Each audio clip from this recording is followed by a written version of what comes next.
Bem-vindos ao Grupo Marcos, estamos no programa Nova Geração Livro dos Espíritos, questão 579. Estamos no livro 2, no capítulo 10, Ocupação e Missão dos Espíritos. Nessa questão, Kardec, que na questão anterior falou sobre a possibilidade do espírito fracassar ou não na sua encarnação, na sua missão reencarnatória, ele agora vai perguntar o seguinte: pois que o espírito recebe a sua missão de Deus, como Deus pode confiar uma missão importante de interesse geral a um espírito que poderia falir?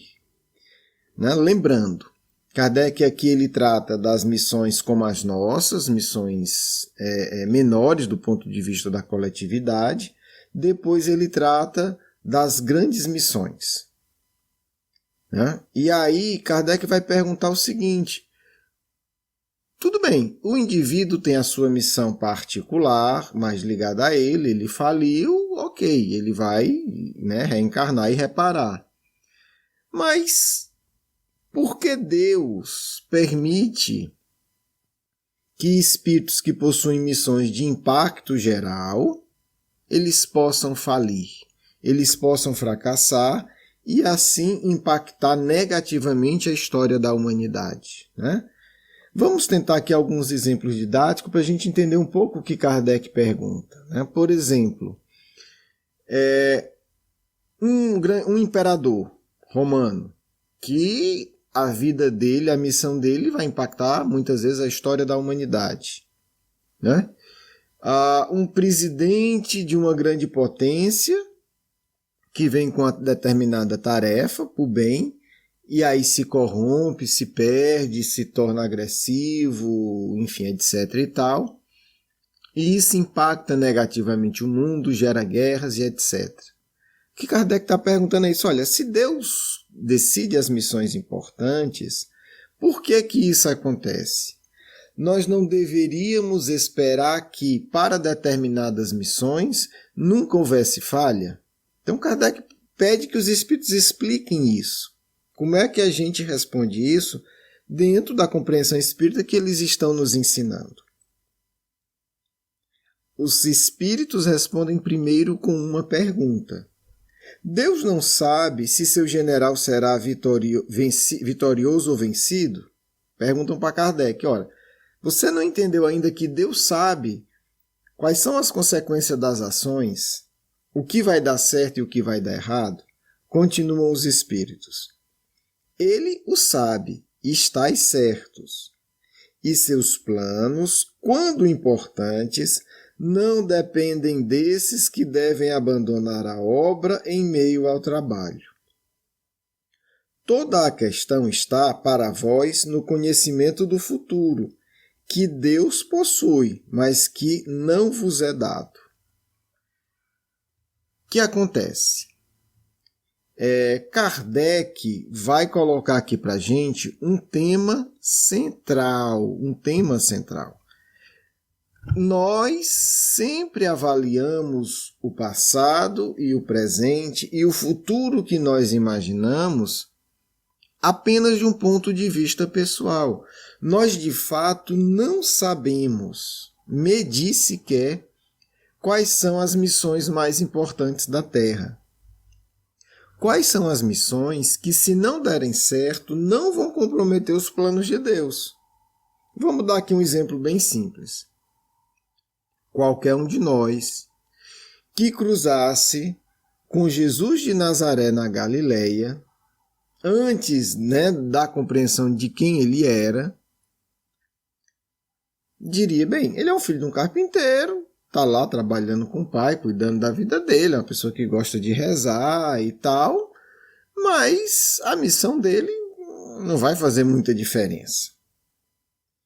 E possivelmente nós diríamos: não, mas a missão do governador da Galileia é muito importante. A missão do imperador romano do momento é muito mais importante. Digamos que naquela época Deus nos permitisse ver o que aconteceria nos próximos 2000 anos. que é que a gente entenderia? Bem, a missão desse sujeito aqui, né? Que ninguém dá nada, de Nazaré, de uma cidade, né, que não tinha valor cultural, econômico nenhum na região. E a missão do imperador romano nem se compara. A desse senhor aqui vale muito mais. Dá para entender isso? É isso que os espíritos estão colocando. Dizem assim, olha, vocês não conhecem o futuro. Então, muitas vezes, aquela situação que a gente acha que é trágica, aquele líder, aquele general que perdeu a guerra, aquele presidente que falhou na sua missão, aquela situação A ou B, não é essencial para os planos de Deus. Porque quando é essencial para os planos de Deus, primeiro, Deus vai colocar ali quem não vai errar. Ou, se a gente quiser uma outra opção, se aquele indivíduo errar, Deus já tem uma outra forma para chegar nos mesmos objetivos, né, que ele estabeleceu do início. Então, o que é que isso serve para a nossa vida?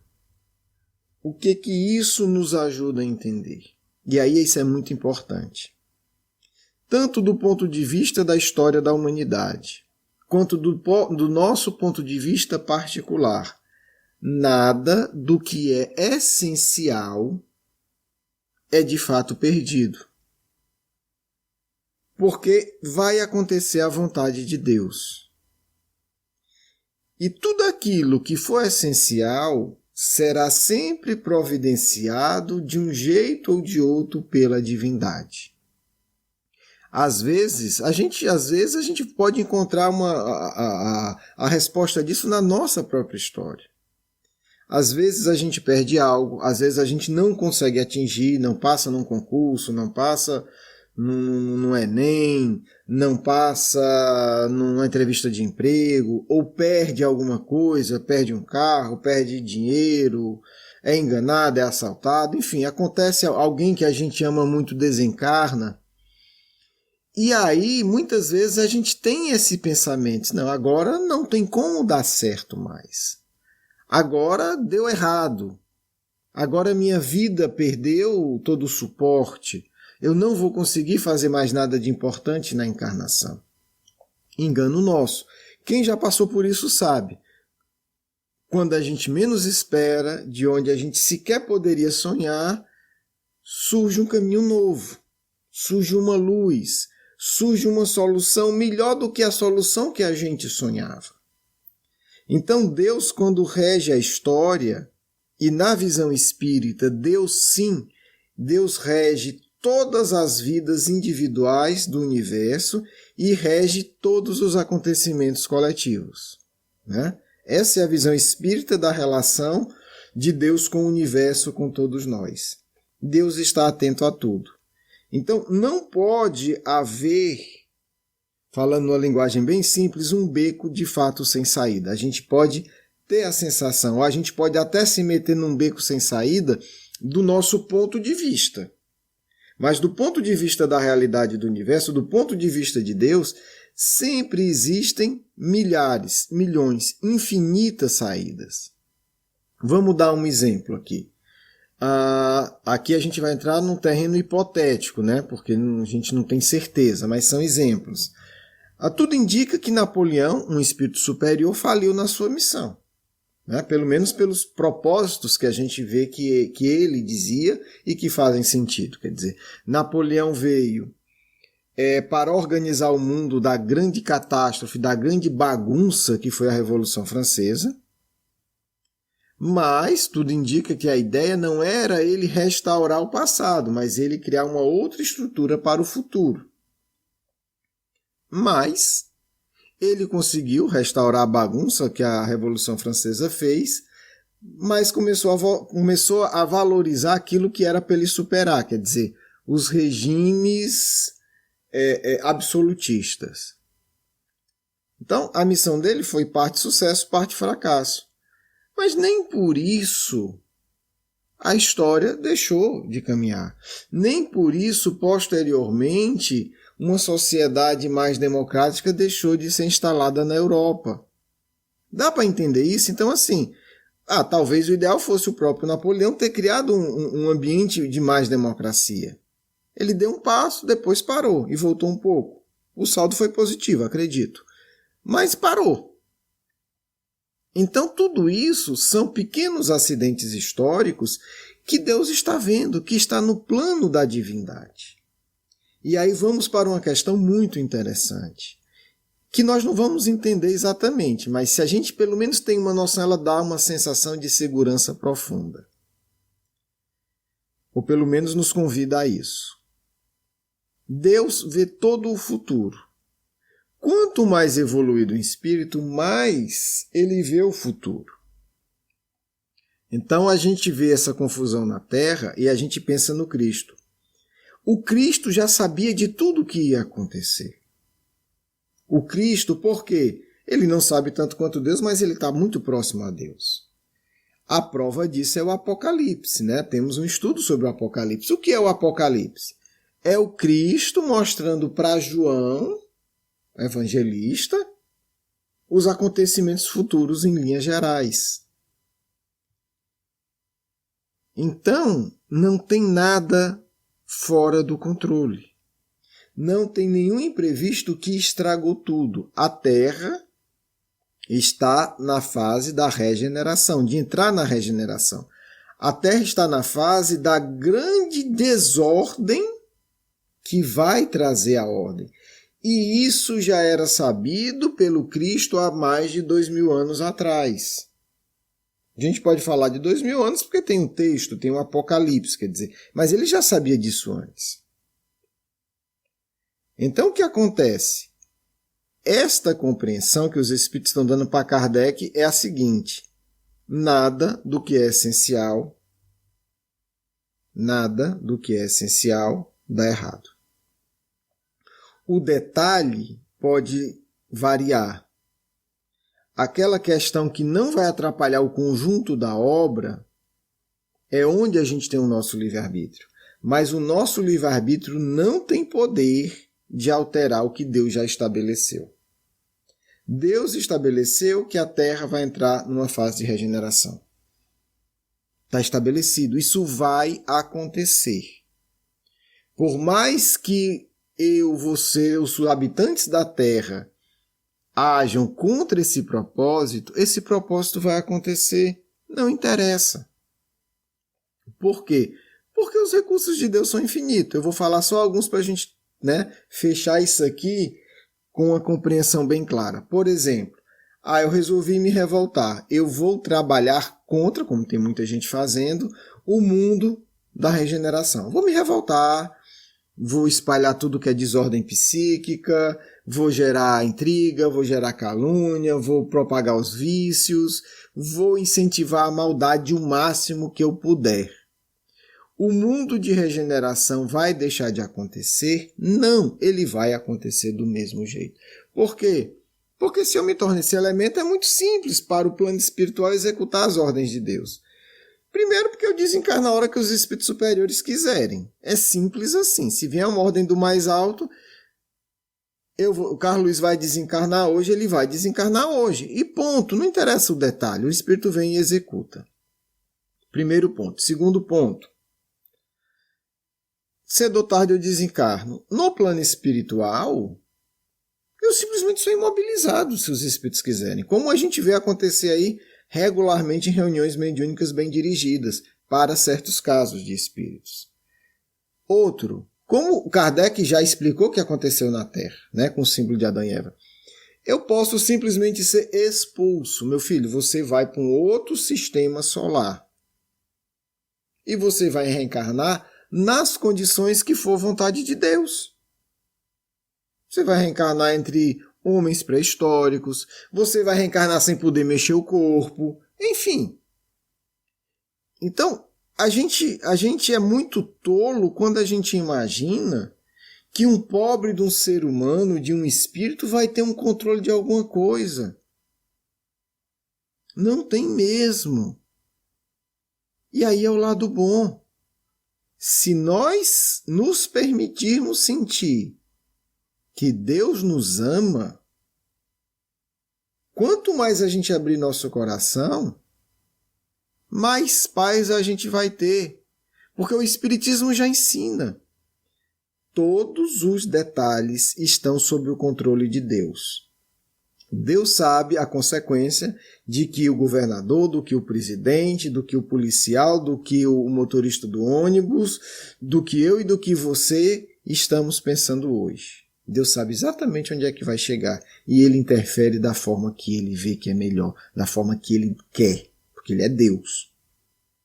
Então, se a gente entende esse poder extremo de interferência divina e que de fato acontece todo dia, a gente percebe que a grande chave de tudo é nós vincularmos o nosso pensamento e o nosso sentimento a Deus.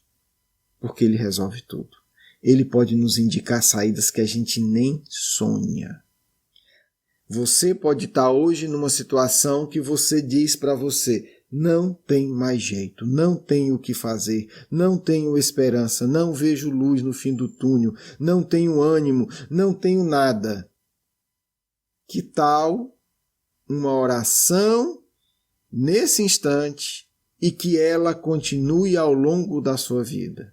Meu Deus, ajuda eu sentir o teu amor.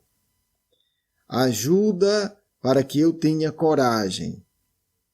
Ajuda para que eu faça sempre a tua vontade. E aparece. Não me pergunta como, mas nós temos fatos objetivos. Você já pensou a complexidade, a delicadeza do que é a vida? Para que tenha a vida de uma flor, de um mosquito, precisam de tantas, entre aspas, coincidências complexas, que se você botar num plano matemático, você vai dizer que a probabilidade é quase impossível. Qual é o fato? Há mais de 1 bilhão de anos na Terra a vida existe. O que eu digo é o seguinte, há milhões, há centenas e centenas de milhões de anos a vida dá certo. Dá certo. Ninguém sabe como, ninguém sabe por quê, não tem cientista no mundo que explique, tem aí umas noções muito vagas, mas como é que dá certo? Como é que esse troço funciona? Como é que tantas vidas tão complexas que dependem de milhares de detalhes, milhares de detalhes, né? Para existir um peixinho no oceano, são milhões de variáveis que têm que interagir da forma exatamente correta.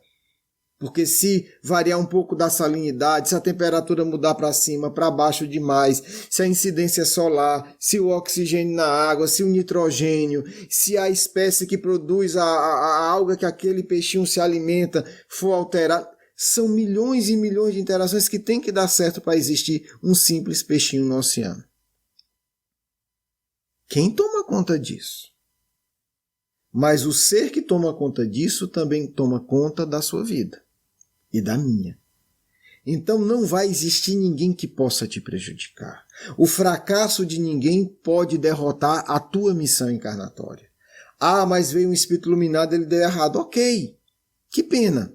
Mas isso não pode me afetar porque Deus tem milhões de formas de compensar. E para concluir, mensagem final, você não é vítima. Ah, porque meu pai, porque minha mãe, porque meu vizinho, porque minha esposa, porque meu esposo me traiu, meu filho tentou me matar, seja que tragédia for. Você não é vítima. Deus tem todos os mecanismos para te ajudar a sair e se reestruturar de qualquer dor. Esse é o ponto. Deus sabe o que vai acontecer e se Ele permite acontecer com você, é porque Ele está vendo claramente. Se você souber aproveitar, vai dar em coisa boa. Esse é o ponto. Espero que você tenha gostado. Vamos para a nossa segunda parte. Muita paz e alegria para todos vocês, queridos amigos e amigas. Pensemos sempre e, acima de tudo, sintamos, nos eduquemos a sentir sempre a presença de Deus em nossas vidas. A presença de um Espírito bom mandado por Ele para cuidar de ti. Em momento difícil, pensa, quantas tempestades o mundo já não atravessou? Quantas crises terríveis, quantas guerras, quantos terremotos, quantos maremotos, coisas que pareciam uma destruição total. E não foi. Era apenas Deus arrumando melhor a casa. Quem vê hoje a vida e olha há 1000 anos atrás, jamais trocaria. Quanta coisa boa já aconteceu. Quantos recursos. Quanta sensibilidade superior não foi desenvolvida. Quanta beleza foi trazida ao mundo pela arte. Tantas expressões para elevar teu sentimento. Claro, a arte cumpre a missão de elevar teu sentimento para Deus. É claro que é isso. Por que não aproveitar tudo isso? Porque quem aproveita a beleza que já foi dada, vai passar por tudo em paz. Porque vai sentir no ser. Esta beleza que hoje usufruo também veio de uma época que passou por tormentos. As tormentas de hoje produzirão uma beleza ainda superior. Por isso, filhos e filhas, eu digo, por que não vincular-se hoje à beleza superior de Deus, vinculando-se a qualquer detalhe ou qualquer imensidão da beleza da natureza, através de uma música, de uma observação, através de uma expressão de carinho, não um carinho comum, vulgar, mas abraçar alguém sentindo também Deus. É possível fazer isso hoje. Não deixa para depois. E quem sabe você entende. Se todo dia, por 5 ou 10 minutos, você se dedicar a sentir alguma dimensão da beleza de Deus, você conquistará em si uma beleza que vai ajudar muitos outros. Que vocês fiquem em paz. Do amigo espiritual de sempre. Quero agradecer o seu carinho, a sua atenção e para conhecer mais do nosso curso Educação Espírita, um convite à juventude, do nosso programa Nova Geração e os nossos livros, por favor visite o nosso blog grupomarcos.com.br. Você é muito bem-vindo. Um grande abraço.